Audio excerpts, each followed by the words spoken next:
오늘 우리가 함께 보고 있는 역대하 19장 말씀은 크게 두 부분으로 나눌 수 있습니다. 첫 번째는 선견자 예후가 여호사밧을 규탄하는 내용이고 두 번째는 여호사밧의 개혁입니다. 오늘 역대하 19장 말씀을 통해 하나님의 사람은 어떠한 삶을 살아가야 하는지에 대해 함께 나누려고 합니다. 첫 번째, 하나님의 사람은 세상 사람과의 관계에 앞서 하나님과의 관계를 우선시해야 합니다. 본문 말씀 2절에서 하나니의 아들 선견자 예후가 전쟁에서 돌아온 여호사밧을 맞이합니다. 그리고 예후는 여호사밧에게 아합과의 교제가 얼마나 큰 죄인지를 지적합니다. 여호사밧의 죄는 악한 자를 돕고 여호와를 미워하는 자를 사랑한 것이었습니다. 지난 토요일 역대하 18장 말씀을 통해 여호사밧이 아합 왕을 도와서 길르앗 라못에 가서 전쟁한 사건에 대해서 함께 나누었습니다. 여호사밧이 도왔던 아합 왕은 어떤 왕이었습니까? 우리들이 너무나 잘 알고 있는 대로 자신의 아내인 이세벨과 함께 바알을 따르며 우상 숭배하는 왕이었습니다. 그렇다면 여호사밧이 이 사실을 몰랐을까요? 여호사밧은 아합이 바알을 따르고 있음을 알면서도 역대하 18장 1절에 기록되어 있듯 아합 가문과 혼인함으로써 인척 관계를 맺게 됩니다. 그렇다면 여호사밧이 아합 왕과 같이 여호와를 떠났던 왕이었습니까? 아닙니다. 그는 역대하 17장 4절에 기록되어 있듯 하나님을 구하고 하나님의 계명을 지키는 자였습니다. 그런데 그가 바알을 따르는 아합 왕과 혼인을 통해 인척 관계를 맺게 됩니다. 그렇다면 여호사밧은 왜 그랬을까요? 그것은 자신의 나라의 안정을 위해서였습니다. 여호사밧과 아합의 혼인 동맹으로 이후 약 40년간 남북 간의 전쟁은 사라지게 되었습니다. 즉 여호사밧은 아합과의 그 혼인을 통해 전쟁의 위협을 해소하고 평화적인 협정을 맺기 위해 그러한 행동을 한 것입니다. 즉 여호사밧은 하나님과 자신의 관계보다는 눈에 직접적으로 보이는 사람, 평화를 가져다 줄 사람과의 관계를 더 우선시했다는 것입니다. 그 결과 어떻게 됩니까? 여호사밧은 하나님의 선지자의 말씀을 소홀히 여기게 됩니다. 지난 토요일 역대하 18장 말씀을 통해 이물라의 아들 미가야는 아합 왕 앞에서 길르앗 라못에 가서 전쟁하지 못하게 합니다. 하지만 아합 왕은 미가야의 예언을 듣지 않고 결국 전쟁에서 죽음을 맞이하게 됩니다. 미가야를 통해 하나님의 말씀이 선포된 그 자리에 여호사밧도 함께 있었습니다. 하지만 그가 하나님보다는 사람과의 관계를 더 우선시하다 보니 참된 하나님의 예언의 말씀이 그에게 와닿지 않았습니다. 그래서 그는 하나님의 말씀을 소홀히 여기게 됩니다. 그 결과 패하여 간신히 목숨만 건져 예루살렘으로 돌아오게 됩니다. 보배로운 성도 여러분, 우리는 사람이기 때문에 다른 사람과의 관계를 맺으며 살아가는 것이 상당히 중요합니다. 왜냐하면 사람은 혼자 살 수 없는 존재니까요. 혹시나 오해하실까봐 말씀드립니다. 오직 하나님하고만 관계를 맺고 사람과의 관계를 맺으면 안 돼가 아니라 하나님을 의지하지 못하게 하고 하나님을 향한 나의 믿음을 흔들리게 하는 그 유혹의 손길을 잡지 말자는 것입니다. 즉 여호사밧이 아합 가문과의 혼인을 통해 나라의 평화를 깨했던 것처럼 말이죠. 조금 더 이해하기 쉽게 한 가지 질문을 드리겠습니다.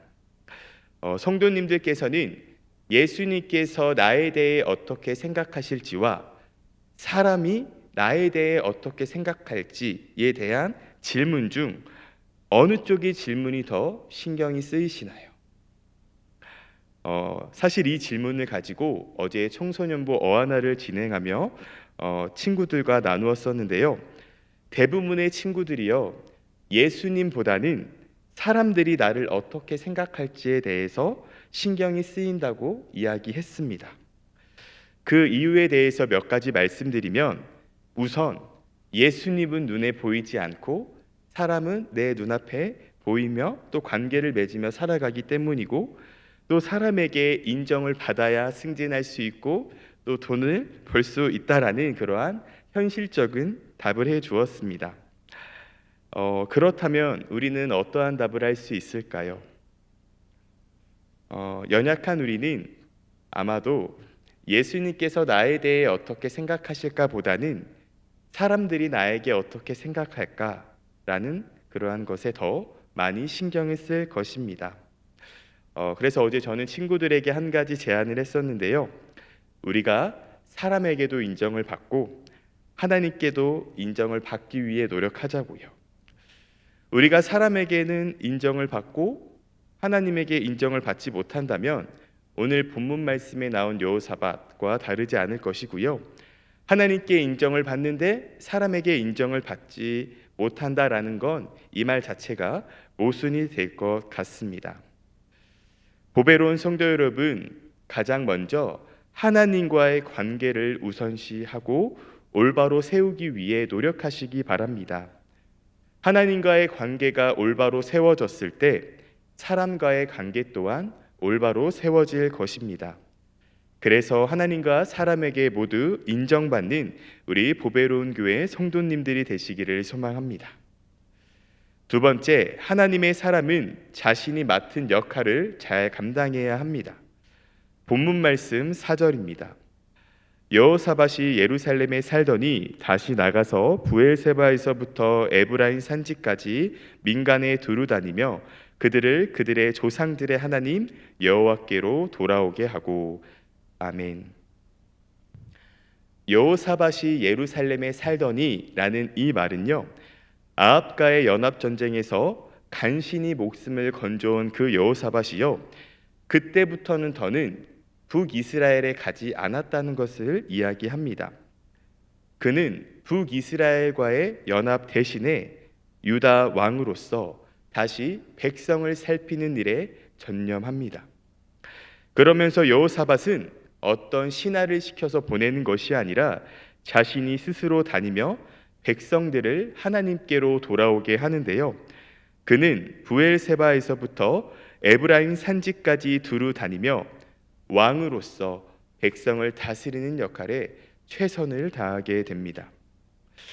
성도 여러분, 한 나라의 왕이 해야 할 수많은 역할 중에 어떤 역할이 가장 크고 중요한 역할일까요? 바로 자신의 백성을 다스리는 것입니다. 가끔 우리가 이제 사극 드라마나 영화를 보면 왕이나 세자가 밤에 무엇을 하는 장면을 보게 되죠? 네, 야식이 아닌 서책을 보는 그런 장면을 보게 되죠. 제가 설교를 준비하면서 조선시대 왕의 하루를 한번 검색해 보았는데요. 오전, 오후, 저녁 이렇게 3번 정규적인 수업 시간이 있고 그 중간에는 신하들과 업무를 보고요. 또 잠이 들기 전에는 상소문을 읽으며 하루를 마무리하더라고요. 한 나라의 왕이면 공부로부터 조금 자유로워도 되지 않을까요? 아니, 세자 시절에는 이렇게 공부할 수 있습니다. 왜냐하면 한 나라의 왕이 되기 위해서요. 그런데 왕이 되어서만큼은 조금은 쉬어도 되지 않을까요? 그런데 보니까 세자의 하루보다 왕의 하루가 더 길고 스케줄이 많더라고요. 성도 여러분, 왕이 되어서도 계속해서 하루 3번 공부했다는 것은 무엇을 의미합니까? 왕이 자신이 배운 지식을 자랑하기 위해서 공부했을까요? 아닙니다. 왕이 하루 3번 정규 수업을 받으며 공부를 했던 건 한 나라의 왕으로서 백성을 지혜롭게 다스리기 위해서입니다. 왜냐하면 그것이 한 나라의 왕으로서 해야 할 가장 중요한 역할이기 때문입니다. 여호사밧도 유다 왕으로서의 맡은 역할, 즉 유다 백성들이 하나님의 백성으로 살아갈 수 있도록, 여호와께로 돌아올 수 있도록 자신이 직접 여러 지역을 방문하며 지도합니다.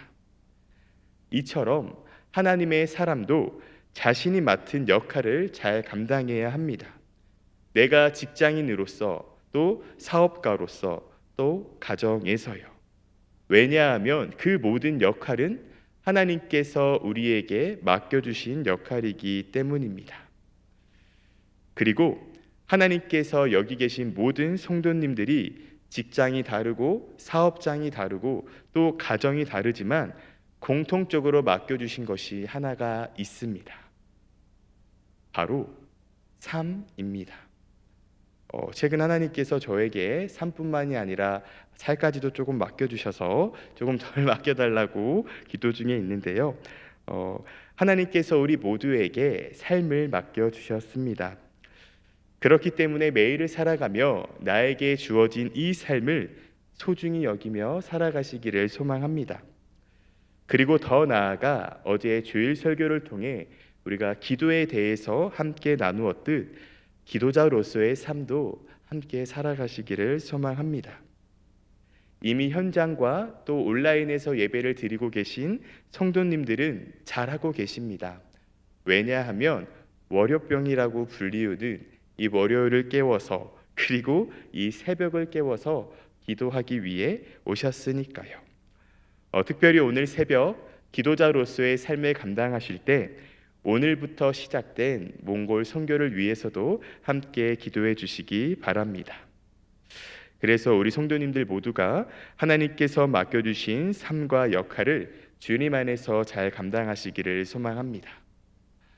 마지막으로 세 번째, 하나님의 사람은 여호와를 경외해야 합니다. 본문 말씀 5절에서 7절까지의 말씀을 보면요, 여호사밧은 유다 성읍에 재판관들을 세우게 됩니다.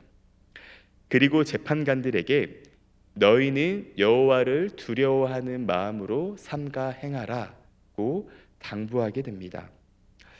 여기서 여호와를 두려워하는 마음이란 여호와를 경외하는 것입니다. 그렇다면 여호와를 경외하는 것이란 무엇일까요? 그것은 우리의 주권자이신 그 하나님의 권위와 거룩함에 대해 피조물인 인간이 공경하는 마음에서 갖게 되는 두려움을 의미합니다.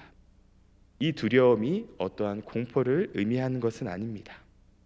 보배로운 성도 여러분, 여호사밧이 재판관들에게 하나님을 경외하는 마음을 심어주어 온전히 하나님의 기쁨이 되는 재판을 하라고 당부하였듯, 하나님의 사람인 우리 또한 하나님을 향한 경외심을 가지고 살아가 늘 하나님의 기쁨이 되어 살아가시기를 소망합니다.